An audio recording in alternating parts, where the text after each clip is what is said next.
Olá pessoal, bom estar de volta para a gente dar sequência ao tópico do nosso curso de neuroanatomia, o tópico 1, que nós dividimos em duas videoaulas, que trata dos aspectos embriológicos do sistema nervoso e as células constituintes do tecido nervoso. Vimos na última aula todo o aspecto introdutório, a origem do sistema nervoso, das características do protoplasma e também um pouco da embriologia desse sistema maravilhoso.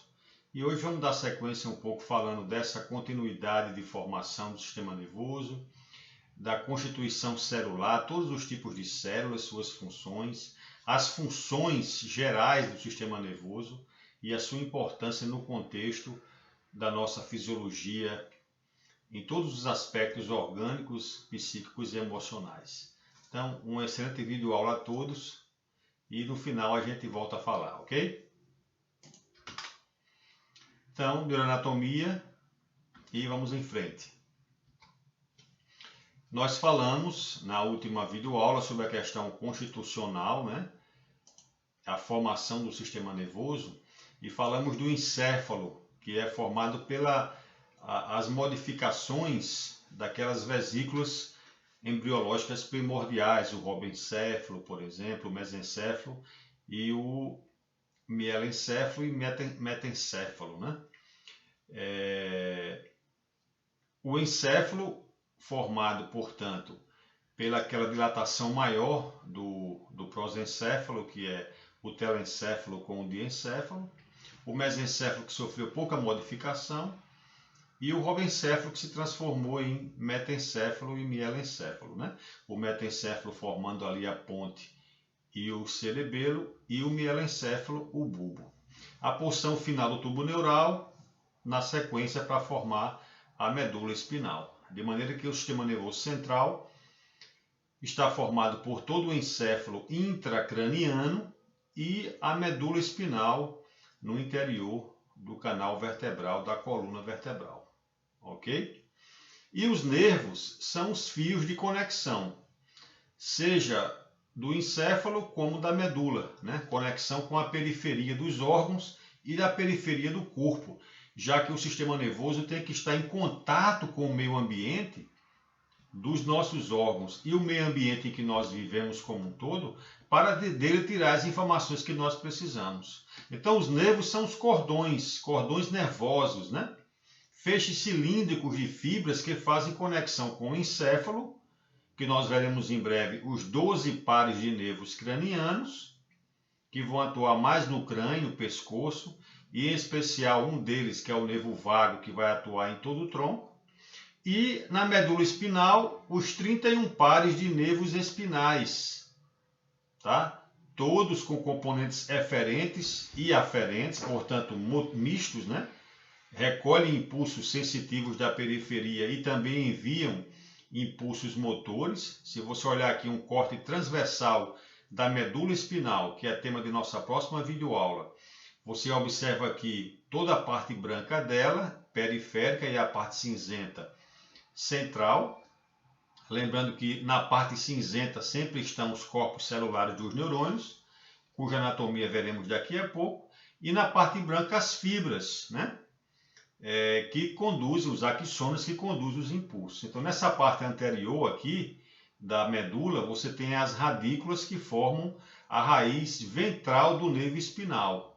E na parte posterior, as radículas que formam a parte dorsal do nervo espinal. A raiz, as duas raízes se fundem lateralmente, deixam a coluna, né, ali pelo forame intervertebral, e formam o nervo espinal misto, de um lado e do outro. É o que nós chamamos isso aqui de segmento da medula espinal. Então são 31 pares de nervos espinais que vão conectar toda a medula espinal à periferia do corpo, do pescoço até o dedo dos pés, e também à periferia das vísceras, que estão ocupando praticamente todo o interior do tronco. Então o sistema nervoso ele tem que fazer essa conexão. Por isso que a ruptura de um nervo causa grande dissabor. É como se você cortar um fio elétrico, né? Falta energia, aquela área que receberia a energia do fio vai ficar sem receber o estímulo e, portanto, vai ficar apagada no escuro. É que nem um músculo. Ele não vai receber ali o impulso nervoso, ele vai ficar paralisado.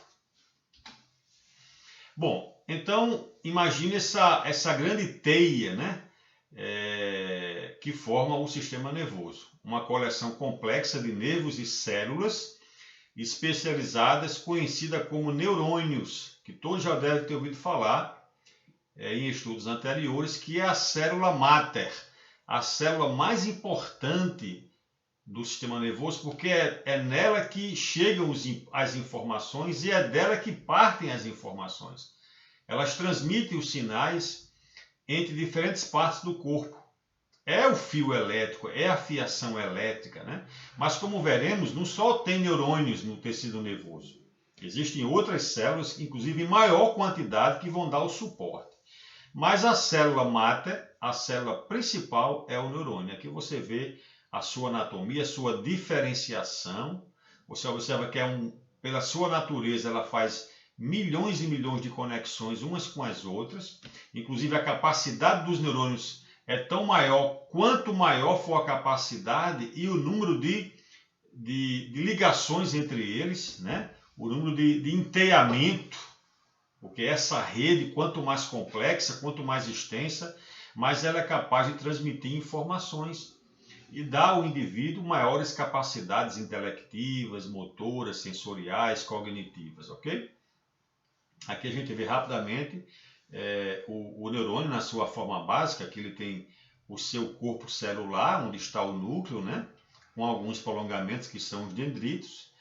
E deste corpo celular parte o prolongamento mais importante, que é o axônio, que vai se conectar com o corpo celular de outro neurônio, cujo axônio vai para outro corpo celular de outro neurônio, e assim forma aquele fio e as informações sendo transmitidas de um para outro até o órgão que deve receber essa informação, seja a pele, seja um músculo, seja uma glândula, qualquer órgão que vai receber a informação, o impulso elétrico, o impulso nervoso. Bom, então o tecido nervoso tem basicamente dois tipos de células nervosas, tá? Os neurônios, que já falamos que são as células máter, as células principais, altamente diferenciadas e especializadas em gerar impulsos nervosos, e as células da glia, ou células gliais, que o próprio nome quer dizer cola do grego, que fazem aquela malha, aquela cola, né? Que agrega, que reúne, que dá suporte periférico aos neurônios, apoiam, protegem e até nutrem os neurônios. Então essas células que veremos uma a uma, elas formam o tecido nervoso, existem em maior quantidade até mesmo que os neurônios. Olha que nós temos em média 100 bilhões de neurônios e teremos muito mais, 5 vezes até mais células da glia para dar o suporte, a nutrição, a proteção, a ligação, né? Corroborar com a função dos neurônios, tá? São as células gliais, ou também conhecidas como células da neuróglia. Os neurônios, como já falei, são aqueles principais que são compostos pelo seu corpo celular, também conhecido como soma, tá? Aqui o corpo celular, que seria onde está o citoplasma da célula, o seu núcleo, e alguns prolongamentos que são dendritos, que partem do próprio corpo celular, que também são meios de conexão com outros neurônios, tá? O neurônio não vai fazer conexão apenas com as terminações do axônio, mas ele também faz conexões com as terminações do próprio corpo celular. Lembrando que o axônio é um prolongamento do corpo celular especializado em transferir informações pelo sistema nervoso. Eles podem variar de milímetros a 1 metro. Então é como se você, em alguns casos, um nervo que é longo pode ser um único neurônio, tá? Ou pode ser um feixe de fibras, né? No fim de um axônio existe o chamado a terminação axonal, tá? Ou terminal axonal. É nessa região que, para transmitir informações, o axônio se conecta com o corpo celular do neurônio próximo ou até mesmo com os dendritos do corpo celular do neurônio subsequente. Por sua vez, os dendritos são prolongamentos que se estendem a partir do corpo celular e se conectam com outros neurônios. Então, é como o neurônio ele pode se conectar com vários outros neurônios. E isso é importante. E como nós veremos daqui a pouco, existe uma chamada função integrativa para poder, enquanto o neurônio recebe informação de outro neurônio, ele pode compartilhar com outros, que tem a função de associar, de planejar o que ele tem que fazer. Tá? Mas aqui a gente vê, mais uma vez, o corpo celular, com os dendritos, né? O axônio, como nós veremos aqui, o revestimento por uma bainha lipoproteica, que é a bainha de mielina, extremamente importante para a transmissão do impulso e a velocidade do impulso. Daqui a pouco nós falaremos um pouco mais sobre isso, tá? E aqui, como eu falei, a arborização terminal, que é o terminal axonal no final do axônio, que é esse prolongamento que transmite o impulso gerado ou recebido pelo corpo celular de um outro neurônio e vai ser levado para o neurônio subsequente para que a informação continue viajando e não seja interrompida. Uma sinapse fornece um comando para a célula e todo o processo de comunicação normalmente leva apenas uma fração de 1 milissegundo.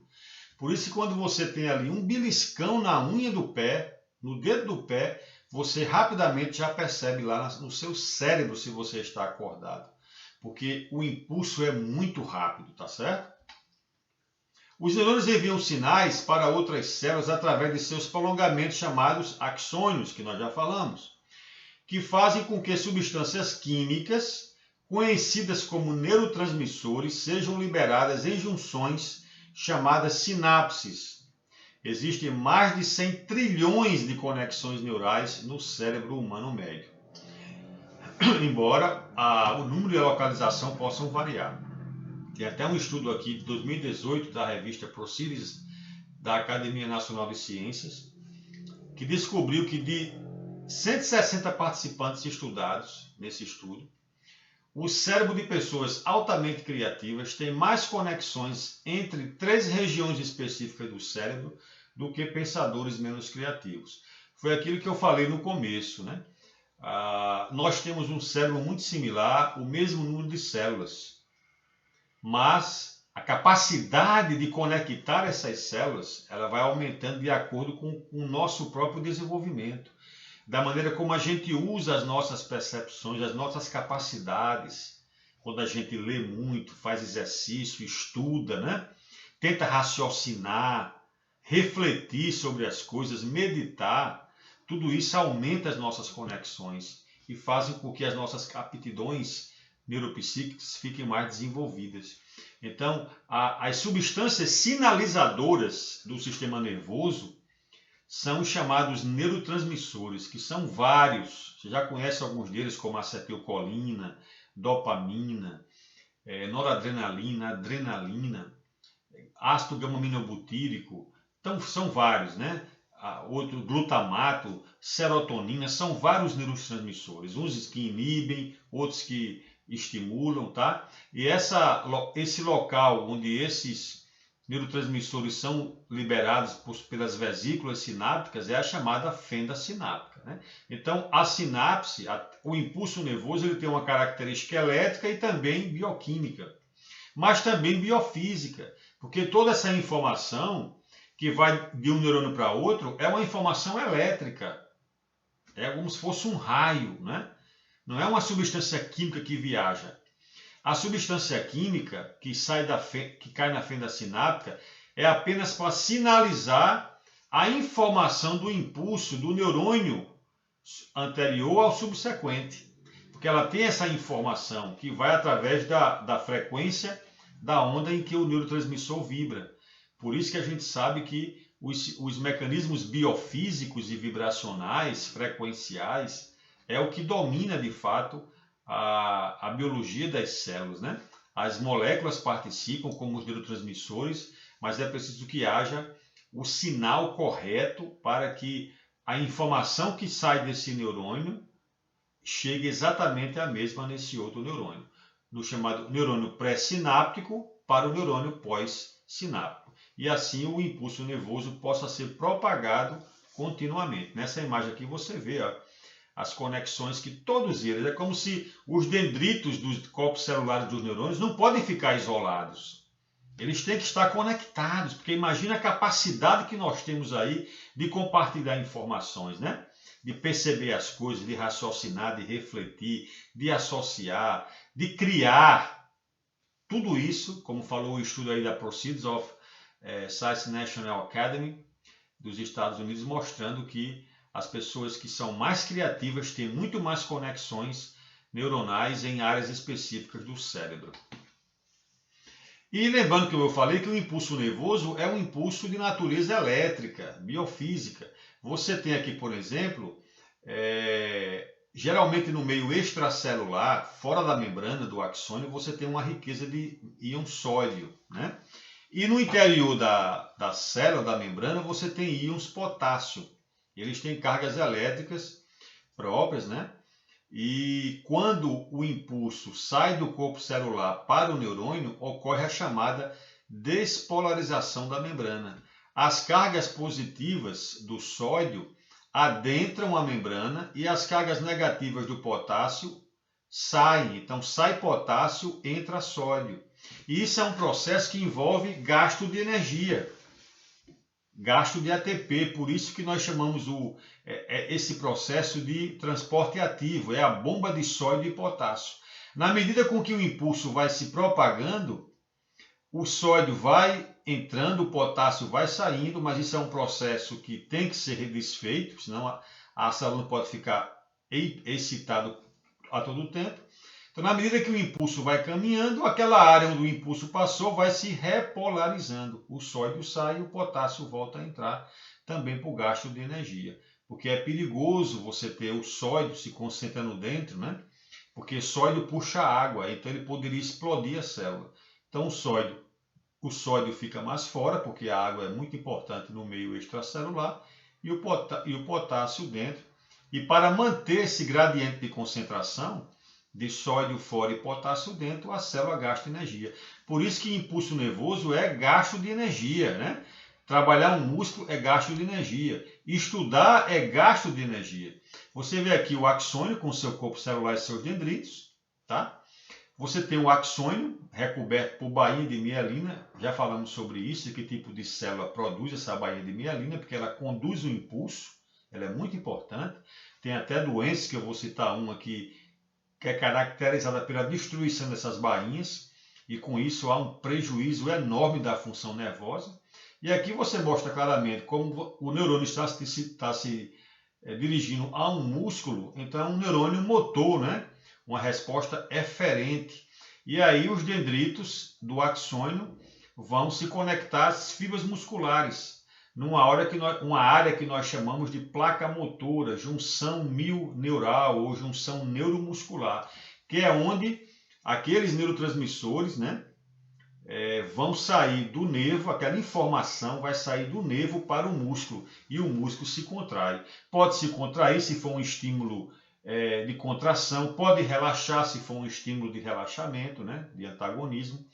De qualquer maneira, para que o músculo possa atuar, é necessário o impulso nervoso, o impulso elétrico, né? Por isso que eu falei, cortar o nervo, perde o fio elétrico, perde a energia, o músculo fica paralisado. Por isso que as paraplegias, as tetraplegias, as hemiplegias, que são quando envolve uma parte, apenas um membro, ou as parestesias, que é quando a pele fica dormente, né, formigando, perdeu o impulso, a pele fica insensível ou formigando e o músculo fica paralisado ou parcialmente ou totalmente, né?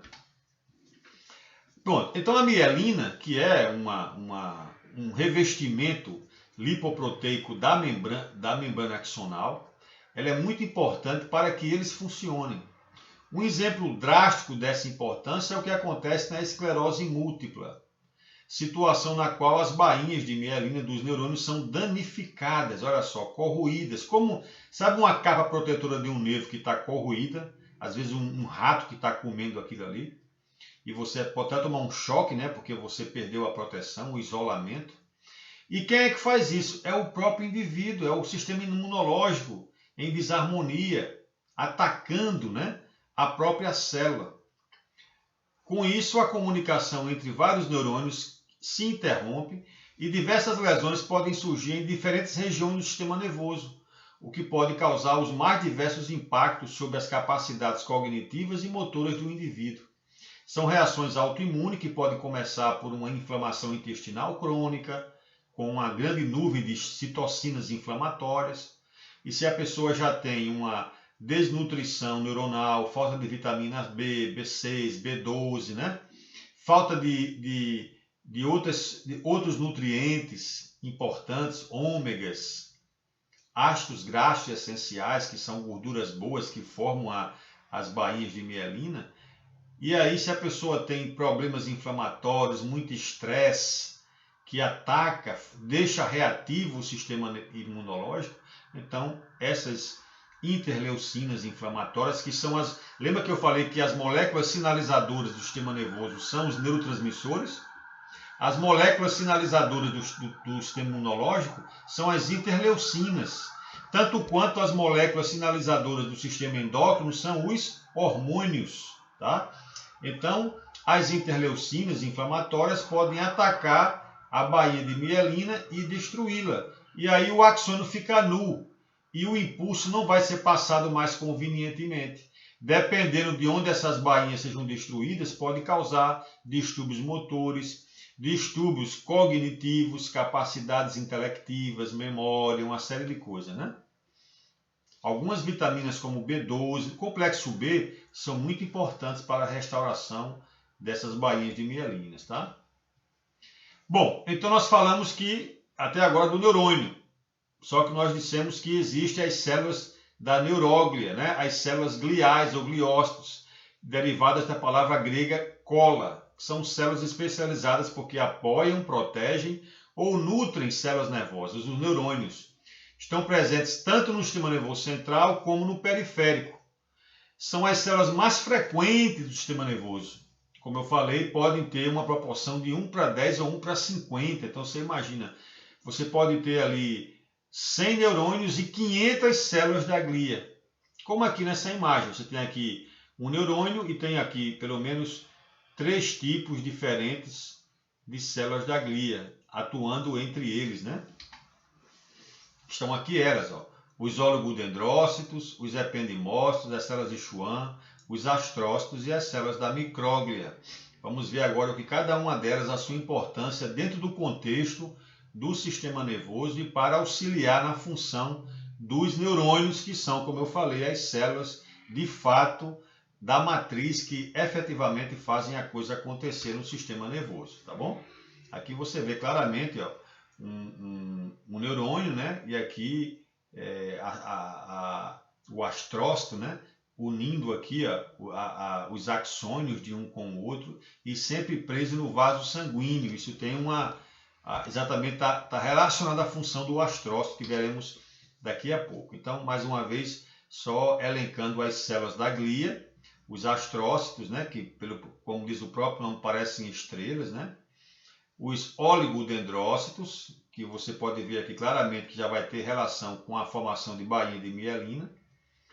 Os ependimócitos, que são células ciliadas que vão ficar mais no interior de cavidades do sistema nervoso central. E a micróglia, que, como falarei daqui a pouco, vai exercer funções de defesa do sistema nervoso como um todo, tá? Então aqui estão os astrócitos, que, como diz o próprio nome, tem formato de estrelas, constituem um grupo de células gliais mais comum, além de serem as maiores encontradas no tecido nervoso. Então, os astrócitos são as células mais frequentes, né? Estabelece a ligação entre os neurônios e os capilares sanguíneos, como também a pia mater, né? Que é aquela membrana, como vocês verão no futuro, a membrana de revestimento interno, que tem contato direto com o tecido nervoso, tá? Eles também são responsáveis por regular algumas funções neuronais e criam uma barreira contra agentes tóxicos encontrados no sangue. Então, protegem, né, o neurônio de componentes invasivos do sangue, como também participam da sua nutrição. Internamente, eles são divididos em 2 grupos, os astrócitos fibrosos e os protoplasmáticos, né? Essa divisão tem como base a localização dessas células e a sua estrutura. Os fibrosos, você vê que eles têm menos prolongamentos. são mais longos e ficam situados mais na substância branca, que é aquela área de transmissão de impulsos, tá? Onde ficam de fato as bainhas, né? Onde ficam os axônios. Já os protoplasmáticos possuem muito mais prolongamentos, mais curtos, e estão presentes na parte cinzenta, ali em contato direto com o corpo celular dos neurônios, que constituem as partes cinzentas do sistema nervoso, tá? Então, uma célula muito importante para captar, inclusive, sangue, nutrientes do sangue, para alimentar os neurônios, tá certo? Aqui você vê os oligodendrócitos. É uma célula muito interessante, porque ela une aqui, no mínimo, 2 neurônios. A função delas é exatamente produzir a bainha de mielina. Ah, professor, alguém pode perguntar, mas não são as células de Schwann que produzem a bainha? Produzem no sistema nervoso periférico. No sistema nervoso central, neurônios que estão no sistema nervoso central, a bainha, quando eles são mielinizados, a bainha é produzida pelos oligodendrócitos, tá bom? Como está aqui, ó.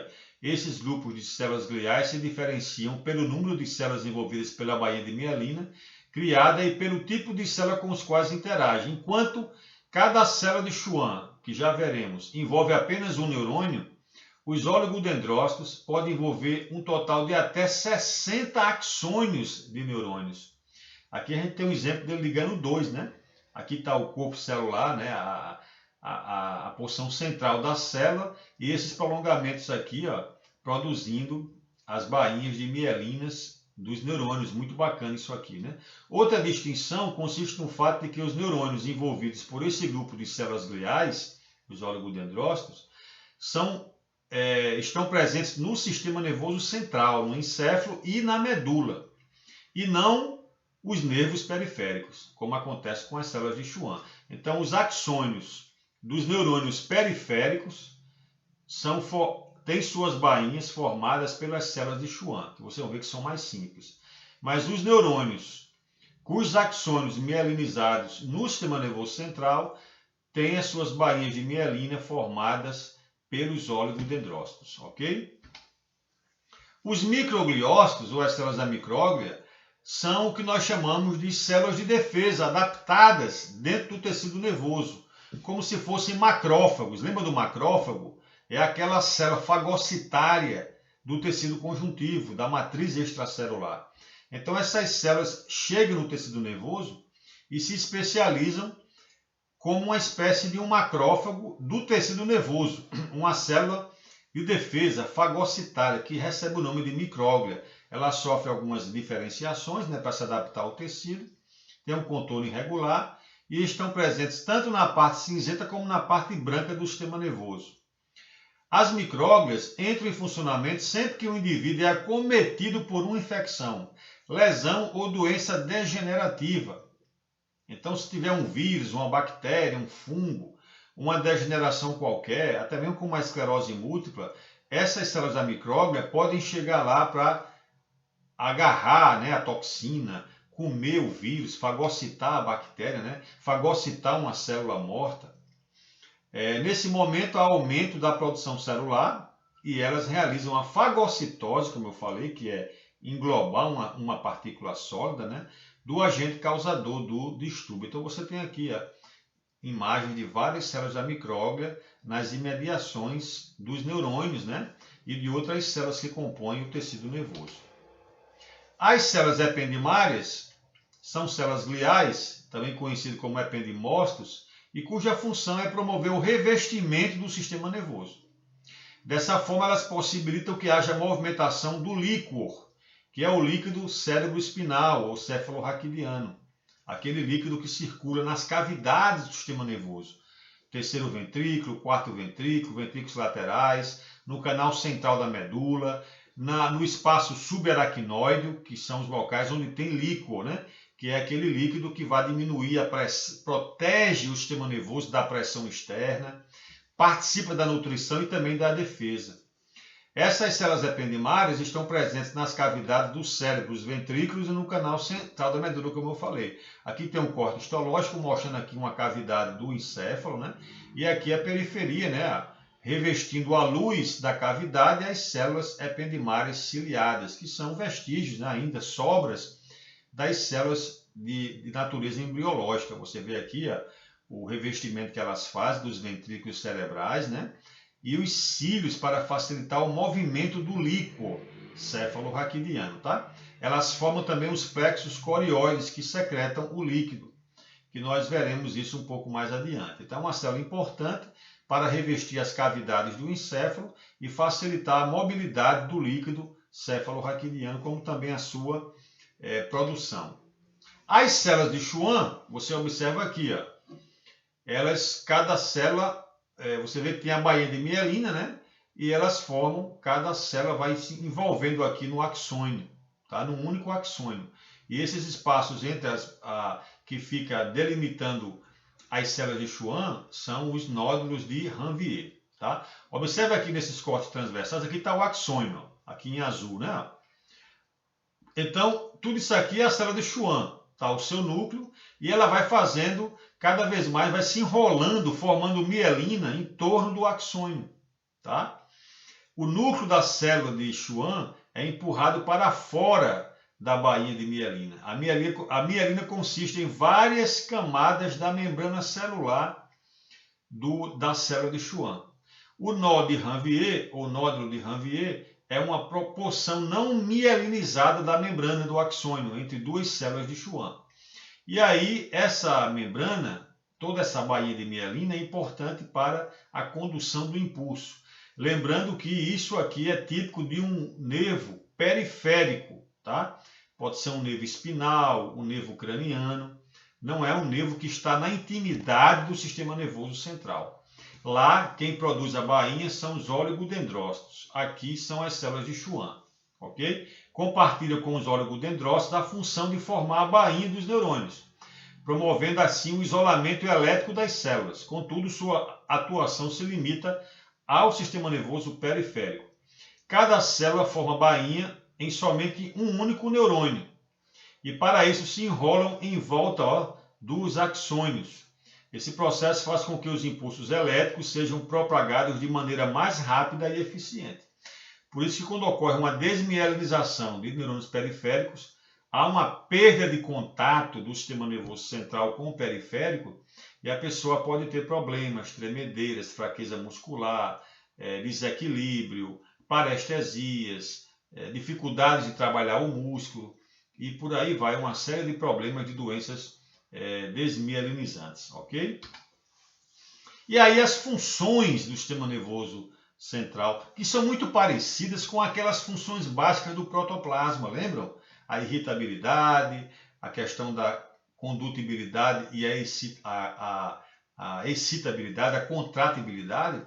Então é um conjunto complexo de tarefas como a percepção de diversos odores, a fala, a lembrança, a transmissão de sinais que controlam os movimentos do corpo, a regulação da operação dos órgãos internos. Todas as atividades do sistema nervoso estão agrupadas em 3 funções básicas. A sensorial, que é muito aquela questão da irritabilidade, né? De captar externamente o que está acontecendo, no caso, ou da periferia do corpo ou da periferia dos órgãos. A função motora, que é a resposta a esse estímulo sensorial, mas entre isso a função integrativa, da qual depende muito as conexões. Integrar é exatamente você ter a capacidade de refletir, pensar, consultar memórias antes de agir. Isso é que é o grande barato do sistema nervoso em termos de função, a função integrativa, através dos neurônios integrativos. Então vamos ver cada função especificamente. A função sensorial. Essas funções estão ligadas com a recepção de estímulos e informações do próprio corpo ou do ambiente externo, né? Porque você pode estar sentindo ali uma dor no estômago ou uma dor externa, ou alguém está te queimando, ou tem muito calor fora, tem frio, né? Um arranhão, uma picada de um mosquito, o aumento da temperatura ou a diminuição, uma pontada ou dor interna, né? Lá no fígado, na bexiga, né? Tudo é captado e informado instantaneamente. Os nervos, sejam eles cranianos, aqueles que fazem conexão com o encéfalo, ou espinais, que fazem conexão com a medula espinal, que conduzem este tipo de informação que se origina da periferia e a conduz para o centro nervoso, são chamados impulsos nervosos centrípetos, né, aferentes, são os neurônios sensitivos ou neurônios aferentes, aqueles que estão em contato com a periferia, exatamente para captar as alterações. Tá? Você sabe que, por exemplo, aqui você tem uma foto aqui do encéfalo, né, do crânio, você tem vários centros corticais no telencéfalo, por exemplo, o córtex visual está aqui atrás do cérebro, no lobo occipital. Então, algum impulso luminoso que entra no olho vai passar por várias áreas aqui do cérebro, intermediárias, para serem processadas, até chegar no córtex visual. Para daqui vir uma resposta para dizer o que é que você está vendo, vai traduzir a imagem do que você está vendo. Isso acontece com os impulsos da língua, os impulsos auditivos, os impulsos olfativos e outros tipos de impulsos dolorosos, né, que são dor, pressão, a propriocepção, a própria pressão, são todos impulsos aferentes sensoriais. Né? Então, a função sensorial do sistema nervoso transforma em impulsos nervosos os estímulos do meio ambiente, captados por receptores sensoriais, visuais, auditivos, táteis ou por outro tipo de receptor, sempre para conduzir ao sistema nervoso central, para que haja o processamento, né? Essa experiência sensorial pode provocar uma reação imediata, ou após armazenada na memória determinar uma reação no futuro. Você pode sentir um cheiro, por exemplo, de um bom perfume. Você não vai necessariamente reagir a esse cheiro. Você sente o cheiro, bacana, pronto. E aquele cheiro fica automaticamente na sua memória. Se por alguma razão você voltar a sentir esse cheiro e você perceber que ele vem de alguém, você pode até abordar essa pessoa. Você já reagiu. Olha, eu senti esse cheiro, eu lembrei de alguém, né? Esse cheiro me lembrou um ambiente que eu estive há 10 anos, uma pessoa, sei lá. Então, você processou aquilo. Mas, de qualquer maneira, a função sensorial é a simples captação daquele impulso aferente. Ele chega na sua consciência. Ele chega no sistema nervoso central para que possa efetivamente ser armazenado. A função integrativa envolve análise, processamento e armazenamento dos estímulos de informações recebidos, tanto para compor a memória quanto para você tomar uma decisão, como eu falei, né? Reagir. Muitos dos neurônios que participam da integração são interneurônios, neurônios de conexão, cujos axônios se estendem apenas por uma curta distância e conectam ou contactam os neurônios vizinhos no encéfalo, na medula espinal ou em algum gânglio, que são corpos celulares ao longo do nervo, né, no sistema nervoso periférico. Os interneurônios compreendem a vasta maioria dos neurônios. Olha só que bacana. A função integrativa, lembra das conexões? É isso que diferencia as pessoas. A capacidade de integrar tudo aquilo que elas recebem. O aprendizado é uma forma de integração, né? Você ouve o professor, aprende o conteúdo, guarda aquilo e em algum momento você pode utilizar para responder uma prova, responder uma pergunta, para encarar uma situação da vida, né? Aqui, por exemplo, nessa imagem, a função integrativa do sistema nervoso e armazenamento da informação. Aqui você tem os impulsos sensoriais aferentes, que são captados pelos neurônios aferentes, que chegam no sistema nervoso central. Lá ocorre o processamento dessa informação, até com vistas a uma nova experiência, né? Foi uma música que você ouviu nova, uma pessoa nova. Isso pode entrar na sua memória e até mesmo esses impulsos podem fazer o quê, pessoal? Estimular memórias já armazenadas. Eu sei o que é isso. Você integrou. Você tinha na memória aquele cenário, aquela pessoa, aquele cheiro, aquela música. E você pode, de acordo com a situação, emitir uma resposta, que é a resposta motora ou eferente. Um exemplo aqui, você tem o olho. O olho capta um impulso sensorial, né? De repente você está vendo o que aqui? Alguém que está correndo para lhe atingir com um instrumento. Um bandido, um ladrão. Então, quando chega no seu cérebro, aquela reação da pessoa que está vindo a seu encontro e você não conhece, você logo pode raciocinar e refletir. Aquela pessoa está vindo ali me fazer um mal.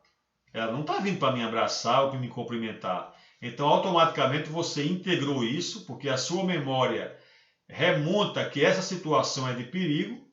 Você vai ter ali uma descarga maior de adrenalina e aí você manda um impulso, uma resposta eferente para o músculo das pernas para você correr. Isso é resposta. Resposta é a função sensorial, integrou e depois a motora que eu já falo. É que nem você, se a pessoa que está vindo ao seu encontro, você conhece, ela está vindo rindo, né? Olha, eu conheço aquela pessoa, que bom, eu vou abraçá-la, eu vou revê-la. E a sua reação, depois da função integrativa, a função de análise, foi uma resposta eferente, mas positiva. Porque você já processou na sua memória que seria um encontro positivo para você. Não era uma situação de perigo. Por isso que vem a resposta motora, tá? Que é a resposta eferente, a resposta final, né? Após ou não uma integração. Porque nem sempre ocorre integração, um arco reflexo. De repente, aquilo que eu falei, como está aqui, né? A resposta simples. Alguém faz uma cócega no seu pé, você dormindo, você afasta. Você não pensou, você não integrou, você não raciocinou, é uma coisa mecânica, é o chamado reflexo, né?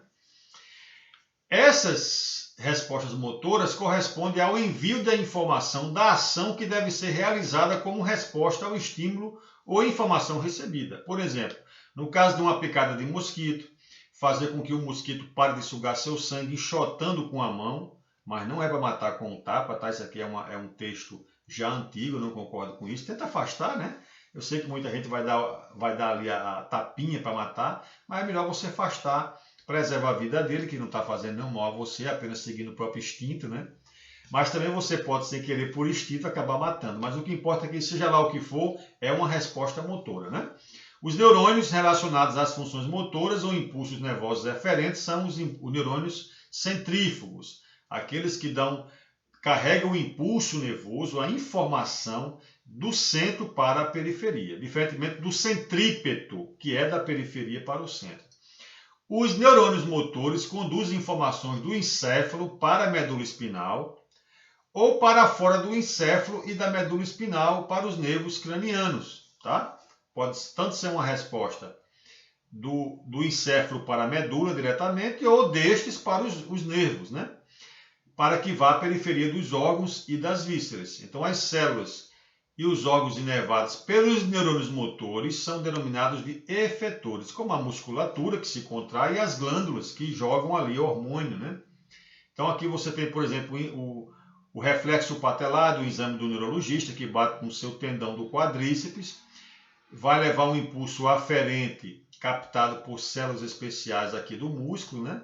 E esse impulso aferente vai para a medula e da própria medula vem uma resposta motora para contrair o músculo e você estender a perna, tá? Porque aqui você tem vários segmentos da medula espinal.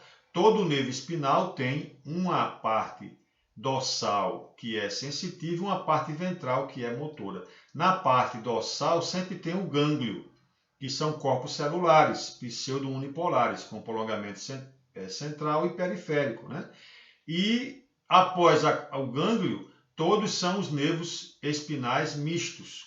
Então, do mesmo jeito que vem um impulso aferente pelo mesmo nervo, volta eferente, porque tem fibras nervosas, neurônios aferentes e neurônios eferentes, porque todos os nervos espinais são nervos mistos, que carregam informações aferentes e eferentes. Mas o processamento é aqui, que geralmente ocorre mais em nível cerebral, tá? Porque processar é pensar, raciocinar, memória, e isso não existe na medula. A medula é um órgão reflexo.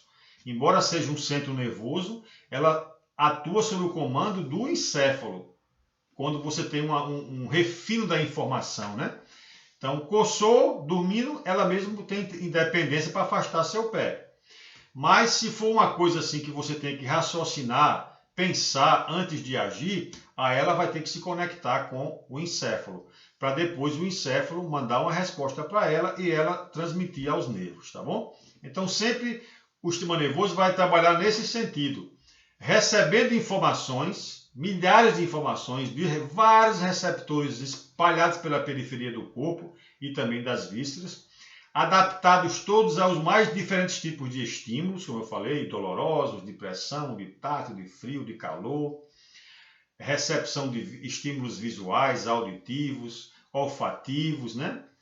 A função integrativa processa as informações recebidas, pode armazená-las em bancos de memórias, ou mesmo utilizá-las associando-as a novas sensações, para você requintar alguma memória que você tinha. Você agora vai associar um cheiro com uma música, um perfume com uma pessoa, que seja uma coisa agradável ou desagradável, uma situação de perigo, uma situação de comemoração, de celebração, né? A função motora é a que controla todo o nosso corpo. Secreções, ritmo respiratório, ritmo cardíaco, comanda as contrações musculares, sejam de músculos esqueléticos, sejam de músculos viscerais e também das próprias vísceras, as glândulas, né? Que é um impulso eferente, uma glândula que produz um hormônio. Você está com muita fome, as glândulas salivares secretam mais saliva para encher a boca de água, né? Você está emocionado, as glândulas lacrimais secretam mais lágrimas para você chorar. Você fez muito exercício, tem que liberar água e CO2, você começa a suar mais as glândulas sudoríparas. Então, são respostas de fora para dentro, do centro para a periferia. Então, todas essas três funções são nada mais é do que uma evolução, um requinte do que houve na função neurológica, né, e psíquica, e aí envolve várias aptidões cognitivas, da inteligência, da memória, dos sentimentos, das emoções do ser humano. Mas tudo começou ali naquela célula de um protozoário, de uma esponja marinha que tinha apenas aquelas funções rudimentares de irritabilidade, de condutibilidade e de contratibilidade. Nossas referências, né? Nossos contatos, e ficamos felizes pelo final de mais uma videoaula que fecha essa unidade dos aspectos embriológicos do sistema nervoso e a constituição celular do tecido nervoso. Na próxima videoaula, certamente nós iniciaremos o estudo dos órgãos que compõem o sistema nervoso central. Muita gratidão pela atenção, um forte abraço, bons estudos a todos e qualquer dúvida é só nos consultar em nossos canais oficiais. Tchau, gente, forte abraço.